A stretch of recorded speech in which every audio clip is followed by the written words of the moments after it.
Breaking news చూస్తున్నాం. కాంగ్రెస్ కు క్షేత్రస్థాయిలో అనుకూల పరిస్థితులు ఉన్నాయని భావిస్తున్న నేతల మధ్య విభేదాలు కొరకరాని కొయ్యగా మారాయి.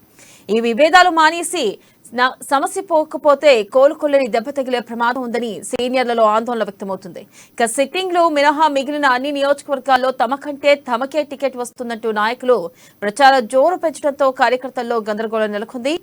క్షేత్రస్థాయిలో నేతల మధ్య విభేదాలు సమసిపోయేందుకు పార్టీ పెద్దలు దృష్టి సారించడం లేదన్న విమర్శలు వెల్లువెత్తుతున్నాయి.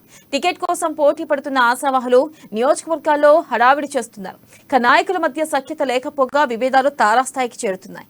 ఎల్బీనగర్ నియోజకవర్గాల్లో మల్రెడ్డి రామరెడ్డి, జక్కిడి ప్రభాకర్ రెడ్డి పోటాపోటీగా కార్యక్రమాలు నిర్వహిస్తూ వస్తున్నారు.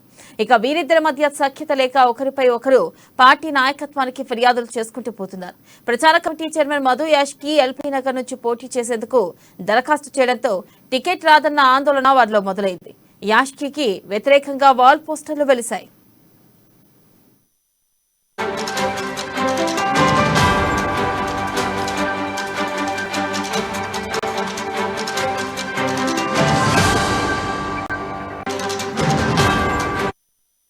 బ్రేకింగ్ న్యూస్ చూస్తున్నాం. కాంగ్రెస్ కు క్షేత్రస్థాయిలో అనుకూల పరిస్థితులు ఉన్నాయని భావిస్తున్న నేతల మధ్య విభేదాలు కొరకరాని కొయ్యగా మారాయి.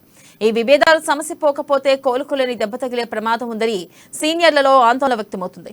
సెట్టింగ్ లో మినహా మిగిలిన అన్ని నియోజకవర్గాల్లో తమకే టికెట్ వస్తుందంటూ నాయకులు ప్రచార జోరు పెంచడంతో కార్యకర్తల్లో గందరగోళం నెలకొంది.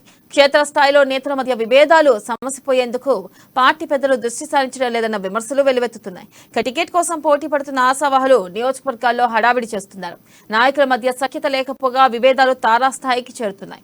ఎల్బీనగర్ నియోజకవర్గంలో మల్రెడ్డి రామరెడ్డి, జక్కిడి ప్రభాకర్ రెడ్డి పోటాపోటీగా కార్యక్రమాలు నిర్వహిస్తూ వస్తున్నారు. వీరిద్దరి మధ్య సఖ్యత లేక ఒకరిపై ఒకరు పార్టీ నాయకత్వానికి ఫిర్యాదులు చేసుకుంటూ పోతున్నారు.